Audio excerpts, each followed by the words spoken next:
오늘 0시 기준 신규 확진 1,990명 발생했습니다. 국내 발생이 1,913명, 해외 발생이 77명입니다. 이 수도권에서 1,125명, 비수도권에서 788명 발생해서 수도권의 발생 비율이 58.8%입니다. 사망자는 6명 늘어서 국내 사망자는 모두 2,144명이고요. 위중증 환자는 3명이 줄어서 누적 369명입니다. 교수님, 오늘 지표 어떻게 보셨습니까? 예, 지표가 미세하게나마 좋은 것도 있고요. 좀 나쁜 것도 있는데 하나씩 살펴보도록 하겠습니다. 어제는 1,987명이 나왔고요. 오늘은 1,990명이 나왔으니까 뭐 좀 더 3명 정도 늘어났다 이렇게 볼 수 있지 않습니까? 네. 그런데 해외 유입이 오늘은 어제보다 33명이나 많습니다. 네네. 그렇기 때문에 그런 것들을 감안하면 실제로 오늘은 30명 정도 줄어들었다 이렇게 볼 수 있습니다. 그러니까 2,223명이 나왔던 수요일에 비해서 어제는 약 200명 정도 감소했고 오늘은 30명 정도 감소했으니까 미세하게나마 다소 감소했다 이렇게 볼 수 있죠. 그러는데 이제 내일 어떻게 되나를 좀 봐야 되고 주말에는 줄어들었다가 다음 주 수요일이 어떻게 될까 하는 게 상당히 중요합니다. 다음 주 수요일에 만일에 월요일 날에 광복절이 있지 않습니까? 그러는데 이게 관리가 안 되면은 정말 다음 주 수요일엔 엊그제 있었던 2,223명을 뚫고 더 높아질 가능성도 있는 거죠. 그러는데 지금 당장은 다소 200명에서 좀 더 하향하는 거니까 미세하게나마 그나마 괜찮다 이렇게 볼 수 있을 것 같고요. 나쁜 지표로는 오늘 안타깝게도 사망자가 6분이나 생겼다고 하는 점, 또 비수도권이 41.2% 비율이 좀 더 커졌습니다. 이런 점이 좀 나쁘다 이렇게 볼 수 있습니다. 위중증은 오늘이 3명 줄었으니까 계속 늘고 있던 상황에서 어제 15명 줄었고 오늘 3명 줄었으니까 이것은 다소 좋아졌다 이렇게 볼 수 있겠죠. 거기다가 또 하나 좋은 지표는 계속 말씀드리는데 델타 변이든 뭐든 치명률은 지속적으로 줄어들 거다. 여러 번 말씀드렸지 않습니까? 오늘도 역시 0.01%포인트 줄어들면서 오늘의 치명률은 0.97, 내일은 더 떨어지거나 네. 이렇게 계속적으로 더 떨어질 수 있습니다. 그런 점에서 미세하게나마 좋은 지표도 있습니다. 전체적으로는 여전히 확진 상황이 나쁘기 때문에 확진 상황이 나쁘게 되면은 원하든 원하지 않든 위중증, 사망자가 계속 나올 수밖에 없습니다. 그렇기 때문에 아직까지는 조심하셔야 되고 특히 월요일에는 광복절로 휴일이기 때문에 이번 주 휴일 상황도 상당히 주의 깊게 바라봐야 될 그런 상황이다 이렇게 볼 수 있겠습니다. 네, 이 조심스러운 이야기지만 저희가 이제 수요일에 확진자가 2,200명이 넘어섰습니다. 그때가 4차 유행의 정점이라고 보면 너무나도 좋겠죠. 하지만 교수님께서 말씀해 주신 것처럼 다음 주에 광복절이 있기 때문에 또 이 정점이 뒤늦게 나타날 수도 있을 거라 생각이 됩니다. 혹시 이제 더 늘어난다면 얼마나 늘어날 거라고 예상을 하시는지 궁금하네요. 사실은 예측하기가 쉽지가 않습니다. 그런데 이제 한 가지 참고할 만한 지표는 있는데요. 이게 참 공교롭게도 지금쯤에 2,000명이 나올 수 있다라는 예상을 한 달 전에 정은경 청장이 했었어요. 네. 당시 정은경 청장이 가천대학교의 정재훈 교수 등의 이 시뮬레이션 결과를 토대로 해서 지금 이대로 아무런 조치를 취하지 않으면 8월 달에는 우리가 하루 확진 환자가 2,000명대가 나올 수도 있다라는 예측을 했었습니다. 네. 지금 화면에서 보고 계시고 있는데요. 근데 문제는 무엇이냐면 그 당시 어떻게 예측을 했냐면 4단계 플러스 알파 조치를 즉시 시행을 하면 2,000명까지 치솟을 수 있는 확진자가 한 달 정도 지나면 600명대로 줄어들 것이라고 예측을 했었거든요. 네. 근데 지금 실제로 4단계 플러스 알파 조치를 5주나 했는데도 불구하고 600명대로 줄어들기는커녕 애초에 아무런 조치를 취하지 않았을 때의 확진 환자 숫자인 2,000명대가 나온 것입니다. 맞습니다. 이 말은 무슨 말이냐면 지난 한 달 동안 수도권이나 혹은 비수도권에 계신 시민들께서 많은 노력을 하셨음에도 불구하고 지금 현재의 확산세를 막기에는 4단계 플러스 알파 조치, 그러니까 현재 하고 있는 조치만으로는 역부족이라는 사실이 나타난 것입니다. 네. 자, 그래서 많은 전문가들이 2,000명이 정점이 아닐 수도 있다라고 비관적으로 전망하는 것도 바로 이런 정황 때문이고요. 그래서 만약에 방금 제가 말씀드린 맥락대로라면 사실은 정점은 지금 우리가 무엇인가 조치를 추가적으로 하지 않을 경우에는 앞으로 일주일이나 혹은 2주일 뒤에 2,000명을 넘어서서 2,500명 혹은 3,000명도 나올 수 있으리라고 전망을 할 수 있는 거죠. 네. 근데 이제 그렇게 되어서는 안 되기 때문에 지금 광복절에 가능하나 집콕해달라고 방역당국이 요청을 하고 있는 것이고 지금 방역당국 내부에서도 뭐 재택근무 확대라던가 아니면 4단계 플러스 알파 조치와 관련된 어떤 것들 예를 들어서 코로나 특보에서 계속해서 말씀드리고 있는 식당이나 카페에서 테이크아웃 조치만 가능하게 하는 뭐 이런 조치들을 지금 고심하고 있는 것도 바로 이런 사정 때문입니다. 예, 사실은 이제 강 기자님 잘 지적하셨는데 지금 문제는 뭐냐면은 이동량이 전혀 줄어들고 있지 않다는 겁니다. 이게 이제 고민인 거죠. 그런데 이제 저희들이 이 방송 프로그램에서 계속 극약 처방을 말씀드리면서 오늘 아마 제가 인터뷰한 연합뉴스에도 아마 그 극약 처방이라는 용어가 그대로 나갔을 텐데요. 카페와 식당을 테이크아웃만 하자. 이 극약 처방을 제가 이제 제안을 했습니다. 그러는데 제가 왜 이 제안을 했냐면은 예전 겨울에 보시면 아시겠지만은 그때는 카페만 테이크아웃을 했습니다. 그런데 이렇게 카페에서 테이크아웃만 하게 하면은 뭘 못 하느냐 하면은 사람들이 만남, 약속을 잡기가 되게 어렵습니다. 그러는데 그때는 식당은 열려 있었습니다. 지금보다 방역 상황은 그때가 더 좋았던 거죠. 그러는데 지금과 같이 2,000명, 그러니까 역대 최고급이 나온 이런 상황에서 카페와 식당을 단지 테이크아웃만 하는 게 왜 중요하냐 하면은 카페와 식당에 모이지 않을 뿐만 아니라 약속 자체를 잡는 것을 원천 차단할 수가 있습니다. 그러니까 이동량을 급감시킬 수 있다는 거죠. 그런 의미에서 카페와 식당의 테이크아웃이라고 하는 게 굉장히 중요한 수단이 될 수 있다는 겁니다. 그런 점에서 다시 한 번 더 정부 당국에 강력히 저희들이 제안을 드리니까 한번 심층 검토해 주시기를 당부를 드립니다. 네, 이제 광복절 연휴를 앞두고 정부에서도 이동량을 최대한 자제해달라 당부를 했습니다만 그것이 쉽지가 않은 것 같습니다. 지금 주간 이동량을 보면요. 수도권의 경우는 좀 낮아지는 게 보이지만 비수도권의 경우는 이동량이 많아지거든요. 지금 보시는 이 화면은 통신사 이용자가 실거주하는 시군구 외에 다른 시군구를 방문했을 때 30분 이상 체류했던 그 자료거든요. 보시면 비수도권으로 많이 이동을 하고 있는 게 보입니다. 광복절 이후에도 아마 이렇게 될 가능성이 크겠죠. 네, 그렇습니다. 지금 뭐 이제 몇 가지 이제 이동량과 관련된 지표가 있는데요. 방역 당국이 가장 걱정하는 것은 무엇이냐면 도무지 줄어들고 있지가 않다라는 거예요. 지금보다 상황이 조금 나았던 당시로서는 굉장히 심각했었는데 지금 보면 굉장히 상황이 나았던 국면이 네. 지난 겨울 유행 국면입니다. 근데 오히려 겨울 유행 국면은 방역 측면에서는 지금보다 상황이 나았음에도 불구하고 이동량은 지금보다 30% 정도 적었거든요.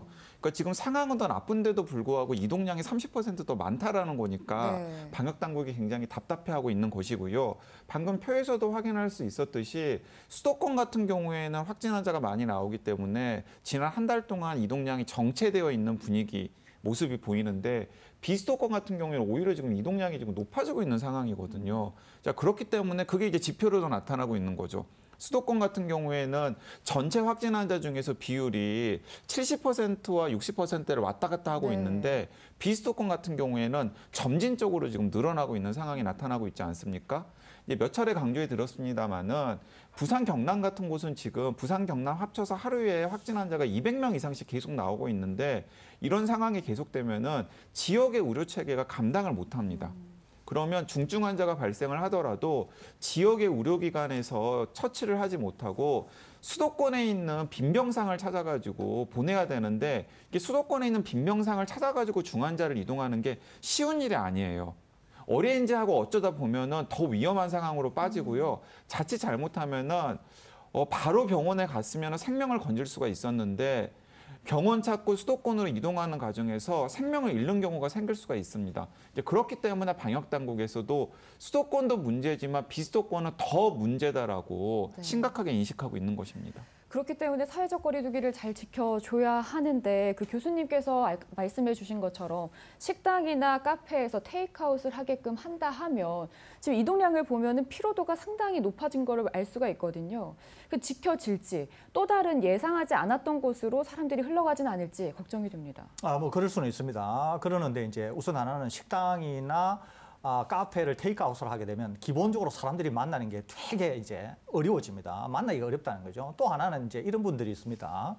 식당에서 테이크아웃을 하더라도 어디에선가 모여서 먹지 않느냐 이런 얘기를 하시거든요. 그런데 지난 겨울에 어떤 게 있었느냐 하면은 실제로 이렇게 기업이라든지 어떤 관공서 같은 데서 테이크아웃을 하더라도 자기 자리에 앉아서 식사를 하라. 어딘가에 다시 모여서 식사를 하지 말라. 이런 지침들이 있었거든요. 그러니까 그런 거를 지키게 될 경우에는 이동량이나 만남을 상당히 줄여줄 수 있다는 거죠. 그렇기 때문에 우선은 이런 조치를 하게 되면 어떻게 되냐면 대부분의 사람들이 실외에서밖에 만날 수가 없습니다. 실외에서 만나게 되면은 실내보다는 그래도 비교적 안전하다는 거죠. 동시에 마스크를 착용하고 있지 않습니까? 그러니까 완전히 제로로 만들기는 어렵다고 하더라도 실질적으로 예상 가능한 생각을 해보면은 효과는 상당히 있을 거다. 이렇게 추론은 할 수는 있는 것이거든요. 그렇기 때문에 이제 이런 제안을 드리는 것입니다. 그리고 이제 조금만 덧붙여 보면은 지금 재택근무도 많이 안 하는 것 같아요. 네. 그러니까 출퇴근길을 보면은 지금 겨울 유행이나 혹은 작년에 여름 유행 때와 비교하면은 재택근무 비율이 상당히 낮다라는 걸 체감상 확인할 수가 있는 것이거든요. 그래서 오늘 오전에 김부겸 총리 같은 경우도 제발 대기업이나 공공기관 같은 경우에는 정해져 있는 재택근무 권장 비율을 좀 지켜달라고 호소를 네. 했는데 그것도 그렇습니다. 왜냐하면은 재택근무 비율이 낮으면 그 직장에서 또 바이러스 전파가 이루어질 수 있고 그분들이 또 같이 어떤 식으로든지 간에 점심을 밖에서든 안에서든 같이 할 수밖에 없잖아요. 그런 상황에서는 차를 마시거나 식사를 할 때는 마스크를 또 벗을 수밖에 없기 때문에 또 그중에 만에 하나 감염자가 있다 그러면 바이러스가 전파될 수밖에 없고요. 그래서 이런 부분들을 좀 이 대기업이라던가 공공기관 같은 경우 공공기관처럼 재택근무가 가능한 업장에서 재택근무 비율을 좀 높여줘야 재택근무가 불가피하게 어려운 업장의 부담이 좀 줄어드는 것이거든요. 좀 이런 부분들을 관리자들께서 좀 지켜주셨으면 좋겠습니다. 자, 지금 이 상황에서 가장 큰 고민은 중증 환자인데요. 에크모 환자의 절반이 코로나 환자라고 들었습니다. 그만큼 중증으로 빠진 환자가 많다는 거죠. 예, 그렇습니다. 특히 이제 에크모를 사용한다. 그러면은 이걸 뭐 굉장히 이제 중증의 환자다 이렇게 볼 수 있습니다. 그러는데 이제 에크모가 뭐냐는 거예요. 네. 에크모를 하신다 그래가지고 그분이 심장 기능을 못하는 건 아닙니다. 여전히 심장에서 혈액을 펌핑은 합니다. 그러는데 폐가 기능을 못하는 거죠. 그러니까 폐를 통해서 산소를 몸 안으로 들어갈 수가 없는 겁니다. 그러니까 에크모 장치라고 하는 것은 펌프를 이용해서 피를 몸 바깥으로 뺀 다음에 인공막을 통해서 산소를 주입해서 몸 안으로 넣어주는 장치예요. 그러니까 그럴 정도로 폐가 기능을 못해서 산소를 몸에 공급하지 못하게 되면 바로 사망에 이를 수 있는 분이라는 거죠. 그러니까 이제 에크모 장치는 정말로 위중해서 지금 당장이라도 산소가 공급 안 되면은 사망에 이를 정도로 이제 위중한 환자, 특히 코로나로 인해서 폐가 상당히 손상이 되어서 폐가 기능을 하지 못할 정도로 심각한 분이다. 이렇게 볼 수 있는 겁니다. 이런 분들이 지금 많이 생기고 있다는 겁니다. 그리고 정부가 오늘 수도권에 병상 확보를 요청했습니다. 병상 부족이 현실화되고 있는 건데 지금 상황 어떻습니까? 네, 그렇습니다. 이제 어제 이미 상급종합병원에 이제 오늘 행정명령이 내려질 테니까 중환자 병상을 좀 확충하는 것을 협조해 달라고 하는 공문이 간 것으로 알고 있고요. 이제 그 협의 결과를 토대로 해가지고 방금도 발표를 한 것으로 보입니다. 근데 지금 이제 상황이 좀 심각합니다. 이제 몇 차례 말씀을 드렸습니다만은 일단은 감염병 전담병원, 그러니까 입원이 필요한 코로나19 환자는 감염병 전담병원에 입원을 해야 되는데요. 네. 그 가동률을 보면은 대구가 89.8%, 경기도가 90.2%, 그리고 전국은 74%입니다. 이 화면으로 지금 나아가고 있죠. 자, 이런 상황에서 이제 이건 이제 감염병 전담병원이고요. 이게 감염병 전담병원에 입원을 해서 치료를 받다가도 상황이 더 안 좋아지면은 우리가 지금 매일매일 발표가 되는 위중증 환자의 통계에 들어가는 거예요. 네. 그 위중증 환자의 통계에 포함되신 분이 약 360명 정도가 됩니다. 그렇죠. 오늘 기준으로. 네. 근데 지금 전국에서 코로나19 중환자 위중증 병상이 몇 개 정도냐면 정부는 800개라고 밝히고 있는데 사실 100개는 허수예요. 그러니까 실제로 가동 가능한 중환자 병상 한 700개 정도라고 생각하시면 됩니다. 그러니까 우리는 지금 한 절반 정도를 이미 사용을 하고 있다라는 거죠. 근데 문제는 뭐냐면 이번 주부터 2,000명씩 쏟아지고 있잖아요. 2,000명씩 쏟아지고 있으면 그중에서 분명히 중환자들이 나올 수밖에 없거든요. 그러면 그 중환자들이 차곡차곡 쌓이게 되면은 마치 원래 이 여름 유행이 시작할 때쯤에 150명이었던 중환자 숫자가 불과 한 달 새에 370명이 된 것에서 확인할 수 있듯이 앞으로 이런 상황이 계속되면 이번 달 말 정도가 되면은 지금 전국에 준비되어 있는 중환자 병상이 다 찰 수가 있다라는 겁니다. 그리고 이건 이제 전국 규모고요. 전국 규모고 또 지역에 따라서 준비되어 있는 중환자 병상이 다르지 않겠습니까? 네. 서울에 있는 중환자 병상, 경기도에 있는 중환자 병상, 충남권에 있는 중환자 병상, 전남권에 있는 전라권에 있는 중환자 병상, 그리고 경남권, 경북권에 있는 중환자 병상이 다 다를 수밖에 없죠. 대부분의 중환자 병상은 수도권에 모여 있어요. 그렇기 때문에 비수도권에서 코로나19 중환자가 생기면 치료를 제때 못 받을 가능성이 굉장히 크고요. 수도권에서도 이런 식으로 계속해서 환자들이 쏟아져가지고 중환자들이 발생하면 중환자 병상이 부족할 수 있습니다. 그래서 일단 급한 데가 수도권이니까 방역당국에서 수도권에 있는 상급 종합병원 33곳에다가 지금 너희들이 가지고 있는 중환자 병상 중에서 일부를 빼서 코로나19 중환자 병상으로 확충을 하라고 이제 행정명령을 내린 거예요. 자, 그러니까 정부가 병원에다가 강제로 코로나19 중환자 병상을 확보하라고 행정명령을 내려야 할 정도로 지금 상황이 다급하다라는 겁니다. 그러니까 지금 상황에서 위드 코로나 이런 얘기를 할 때가 아니에요. 예, 제가 하나 더 붙이겠는데요. 아까 이제 에코모 말씀을 제가 드렸지 않습니까? 전국에 에코모가 109대가 있다고 알려져 있습니다. 그러는데 지금 코로나 환자가 이 에코모의 거의 절반을 사용하고 있다는 거예요. 이게 얼마나 심각한 거냐면 예를 들면 이런 겁니다. 제가 갑자기 뇌혈관이 터져서 의식불명 상태, 즉 코마가 되면은 자가 호흡을 못해요. 내 스스로가 호흡을 못하게 됩니다. 그러면 뭐가 필요하냐 하면은 소위 말해서 인공심폐장치인 이런 에크모가 필요하다는 거죠. 그러는데 우리나라에도 혈관 질환이나 이렇게 해서 쓰러진 분들 중에서 자가 호흡을 못하는 분들도 꽤 있을 거 아닙니까? 스스로가 호흡을 못하는 분들도. 그러는데 코로나19 환자가 에크모의 거의 절반을 사용하고 있으면은 이게 이제 의도하든 의도하지 않든 다른 분들이 이 에크모를 사용하지 못함으로 해서 또 위험에 빠지게 된다는 거죠. 네. 그러니까 많은 분들이 이렇게 생각하시는 거예요. 아니 감기 같은 코로나19가 무슨 대수라고 이렇게 지금 생각하신다는 거예요. 그게 아니라는 거죠. 만일에 확진자가 계속 나오게 되어서 어떤 비율로 위중증 환자가 나오게 되고 그래서 에크모를 사용하시는 분이 생기게 되면 코로나19 환자는 폐가 손상이 되어서 에크모가 필요하다고 하더라도 다른 분들도 에크모를 사용하지 못하게 해서 사망에 이르는 이런 일이 생길 수 있는 것이거든요. 그래서 우리가 인도라든지 미국의 초기라든지 이때 보면은 의료 체계가 마비되어서 평소 같으면은 사망하지 않을 분들도 태그 사망하게 되는 그런 이제 것들을 보게 되는 것이거든요. 지금 우리도 이런 상황에 지금 직면하고 있다는 거죠. 그러니까 지금의 이런 상황에서 위드 코로나를 이야기한다. 예를 들어 볼까요? 40일 전에 지금부터 40일 전에 어떻느냐 하면은 하루 확진자가 500명에서 600명이었습니다. 이 방송에서도 저희들이 지금 당장은 아니지만은 위드 코로나, 즉 출구 전략을 준비해야 된다. 준비할 것이 워낙 많으니까 준비해야 된다. 그런 얘기를 했습니다. 그런데 그때도 못 쓰던 출구 전략을 2,000명, 1,900명이 나오는 지금 출구 전략, 위드 코로나를 사용한다. 이거 누구를 죽이려고 이 위드 코로나를 사용하냐는 거예요. 제가 조금 전에 말씀드렸잖아요. 여러 가지를. 어제도 말씀드렸고.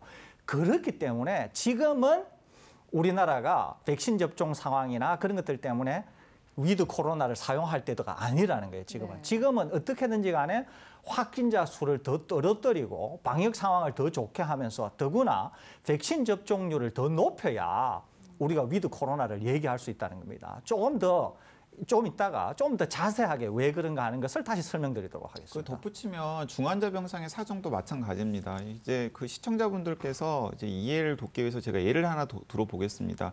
그 이제 일반 그 비코로나 환자, 그러니까 일반 중환자를 돌보는 병실이 한 8개가 있다고 해요. 네. 그러면 그 8개 중에서 그 8개를 코로나19 중환자를 돌보는 병상으로 만들려면은 8개가 2개나 3개로 줄어들게 됩니다. 네.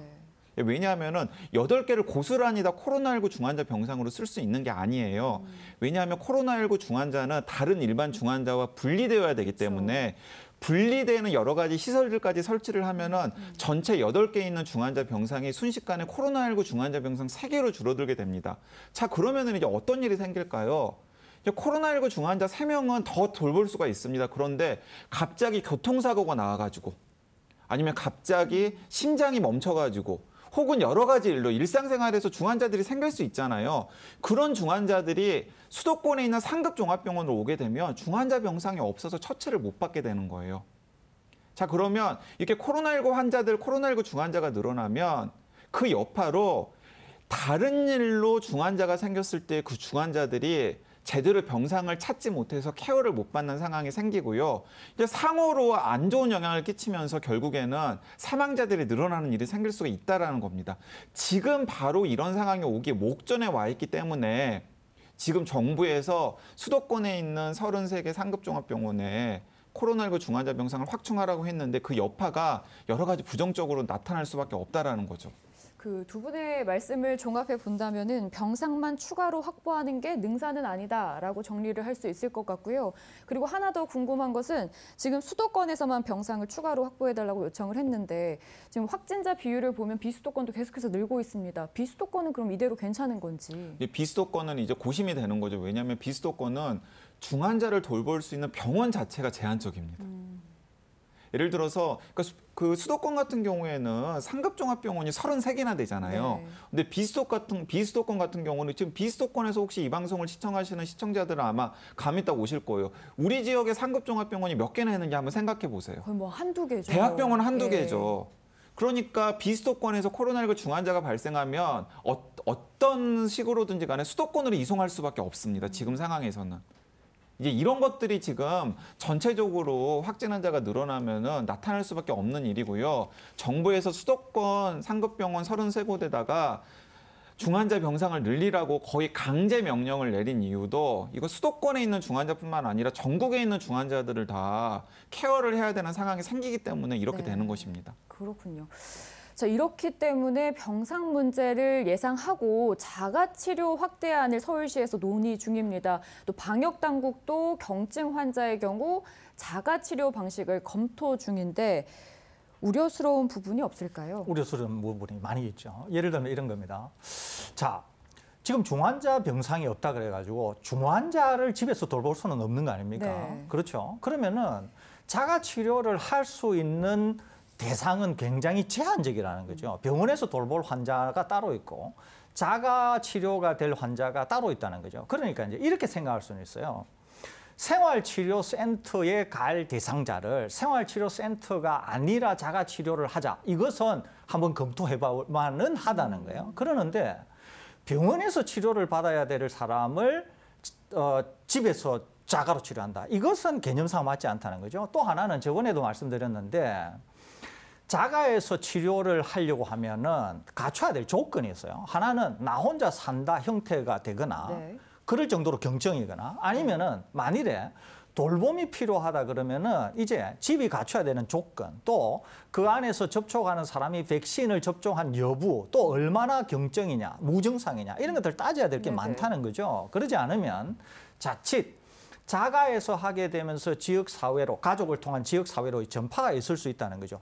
그렇기 때문에 사실 생활치료센터를 하는 것이거든요. 생활치료센터 제가 어떤 뉴스를 보니까 이런 게 있더라고요. 생활치료센터에 환자들이 다 모여 있으니까 그 안에서 전파 확산의 위험도 있지 않냐라고 하는 말도 안 되는 얘기가 기사에 있기는 한데 이건 말이 안 되거든요. 왜 안 되느냐 하면 어차피 거기에 생활치료센터에 계신 분들도 물론 방으로 나누어져 있기는 하지만 거기에는 다 감염이 되어 있기 때문에 거기에서 추가 감염이 일어난다고 하는 것은 이론상 맞지가 않습니다. 이게 또 하나는 거기에서는 계속 관찰을 하면서 혹시라도 위중증이나 또는 위중증 수준은 아니다고 하더라도 위중증의 초기 단계를 보이게 되면 바로 병원으로 이송하려고 하는 것 때문에 생활치료센터가 필요한 것이거든요. 그러는데 이제 자가에서 하게 되면 특히 나 혼자 산다 형태인 경우에는 이런 것들이 다소 체계화되지 않을 가능성이 있습니다. 그렇기 때문에 전파의 위험도 있을 수 있고 또 관리가 잘 안 되어서 그 본인 자신이 위험에도 빠질 수 있다는 거죠. 그렇기 때문에 이것은 생활치료센터를 확충하는 것이 좀 더 적합하기 때문에 다시 한 번 더 좀 생각해 봐야 되지 않을까 이런 생각이 듭니다.